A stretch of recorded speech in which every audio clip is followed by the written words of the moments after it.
जोहार साथियों, मैं मुकेश बिरवा, आपका मेरे इस चैनल में स्वागत है।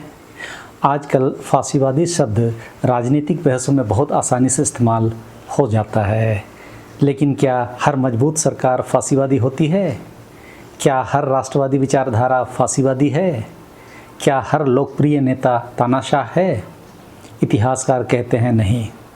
फांसीवाद की पहचान किसी एक विशेषता से नहीं होती, बल्कि कई विशेषताओं के एक साथ मौजूद होने से होती है। रॉबर्ट पैक्सन अपनी प्रसिद्ध पुस्तक द एनाटॉमी ऑफ फैसिज्म में बताते हैं कि फांसीवाद एक प्रक्रिया है, केवल एक विचारधारा नहीं। वे 5 चरणों का उल्लेख करते हैं, जैसे पहले आंदोलन का जन्म होता है, फिर राजनीतिक व्यवस्था में उसका प्रवेश होता है, तीसरा है सत्ता प्राप्त करती है वो, चौथा है सत्ता को वो मजबूत करने लगता है, और पांचवा कट्टरपंथी विस्तार या पतन की शुरुआत होती है। उनके अनुसार फांसीवाद को केवल भाषणों से नहीं, बल्कि सत्ता में आने के बाद के व्यवहार से भी पहचानना चाहिए। इतिहासकार स्टैनले जी पेन के अनुसार फांसीवाद में सामान्यतः 3 समूहों की विशेषताएं मिलती है। पहला, उदार लोकतंत्र का विरोध होता है। बहुदलीय उदार लोकतंत्र की आलोचना होती है। संसदीय व्यवस्था को कमज़ोर मानना इनकी पहचान है। दूसरा, साम्यवाद और समाजवाद का भी ये विरोध करते हैं। कम्युनिस्ट आंदोलनों को मुख्य शत्रु मानना इनका मुख्य कर्तव्यों में से एक है। तीसरा है नया राष्ट्र बनाना। उसके लिए अनुशासन, केंद्रीकृत नेतृत्व, राष्ट्रीय एकता, सैन्य संस्कृति विकसित करना। पेन यह भी कहते हैं कि कोई एक गुण अपने आप में पर्याप्त नहीं है, और इसमें जो भी बताया गया है बहुत कुछ तो हमारे इंडिया में अभी मिल रहा है।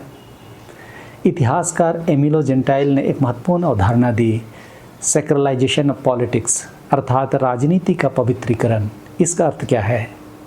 राजनीति केवल शासन नहीं रहती, वह लगभग धार्मिक स्वरूप लेने लगती है। नेता का महिमामंडन, प्रतीकों का महत्व, झंडे, विशाल रैलियाँ, शपथ, सामूहिक अनुष्ठान, इन सब के माध्यम से राजनीति को भावनात्मक और लगभग पवित्र अनुभव बनाया जाता है। फिर रोजर ग्रिफिन कहते हैं कि फांसीवाद की मूल पहचान है पैलिंजेनेटिक अल्ट्रानेशनलिज्म, सरल भाषा में राष्ट्र का पुनर्जन्म। यानी यह विचारधारा कि राष्ट्र कभी महान था, फिर पतित हो गया, और अब एक नए नेतृत्व के माध्यम से फिर महान बनाया जाएगा। ध्यान दें, इतिहासकारों के अनुसार केवल स्वर्णिम अतीत का उल्लेख पर्याप्त नहीं है, इसके साथ एक क्रांतिकारी राष्ट्रीय पुनर्निर्माण की परियोजना भी जुड़ी होती है। अम्बर्टो इको 1995 में इको ने एक प्रसिद्ध निबंध लिखा, और फासिज्म। उन्होंने 14 चेतावनी संकेत बताए। महत्वपूर्ण संकेतों में शामिल है जैसे परंपरा का अत्यधिक महिमामंडन, आलोचनात्मक सोच के प्रति अविश्वास, असहमति को संदेह की दृष्टि से देखना, षड्यंत्र की राजनीति, भय का उपयोग, लगातार किसी दुश्मन की तलाश, युद्ध या संघर्ष की भाषा, और व्यक्ति पूजा आदि। लेकिन इको स्वयं लिखते हैं कि यदि इनमें से कुछ संकेत मौजूद हों तो इसका अर्थ यह नहीं कि कोई व्यवस्था स्वतः फांसीवादी हो गई। उनका निबंध एक चेतावनी ढांचा है, कानूनी या अंतिम परिभाषा नहीं।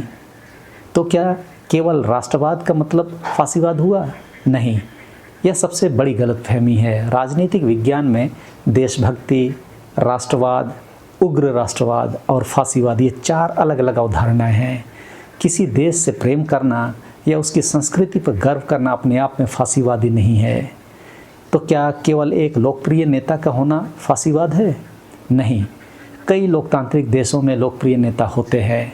इतिहासकार तब व्यापक विश्लेषण करते हैं जब लोकप्रिय नेतृत्व के साथ अन्य विशेषताएं भी दिखाई दे, जैसे संस्थाओं का क्षरण हो रहा हो, विपक्ष पर व्यापक दमन हो रहा हो, नागरिक स्वतंत्रताओं में कमी आ गई हो, मीडिया पर नियंत्रण किया जा चुका हो, और राजनीतिक हिंसा का वैधिकरण किया जा रहा हो। और यह सब आज आप अपने देश में भी महसूस कर सकते हैं। क्या हर बड़ी रैली का मतलब होता है फांसीवाद? ये भी नहीं, रैलियां लोकतंत्र में भी होती है। फांसीवादी रैलियों की विशेषता केवल भीड़ नहीं थी, बल्कि राज्य प्रायोजित प्रतीकवाद था, व्यक्ति पूजा थी, वैचारिक अनुशासन और सत्ता के प्रदर्शन सभी का संयोजन था। यहाँ भी मोदी राज में बखूबी वही चल रहा है। इतिहासकार किसी आधुनिक देश का विश्लेषण कैसे करते हैं?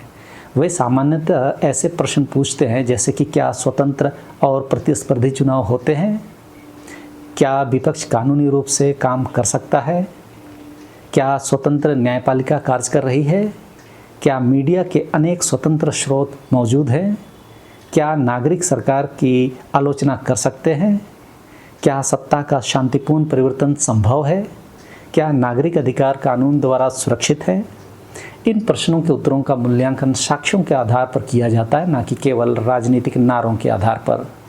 इतिहासकार किसी व्यवस्था को फांसीवादी घोषित करने से पहले केवल एक भाषण, एक कानून या एक नारे को नहीं देखते। ये पूरी राजनीतिक व्यवस्था, संस्थाओं, नागरिक स्वतंत्रताओं, सत्ता के प्रयोग और समाज पर राज्य के प्रभाव का समग्र अध्ययन करते हैं।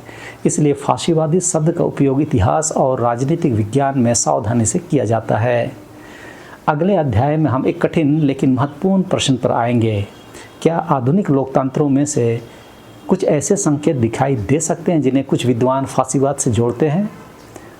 हम इस पर किसी निष्कर्ष से शुरुआत नहीं करेंगे। हम देखेंगे कि कौन से तर्क दिए जाते हैं, उनके समर्थन में क्या साक्ष्य प्रस्तुत किए जाते हैं और उनके विरुद्ध क्या प्रमुख तर्क हैं।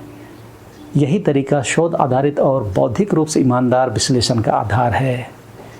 तो इस वीडियो में इस समय के लिए इतना ही। अगले वीडियो में हम फिर मिलते हैं। मुसोलिनी के फांसीवाद सीरीज़ का वह अंतिम वीडियो होगा। तो सबों को इसमें धन्यवाद और जोहार।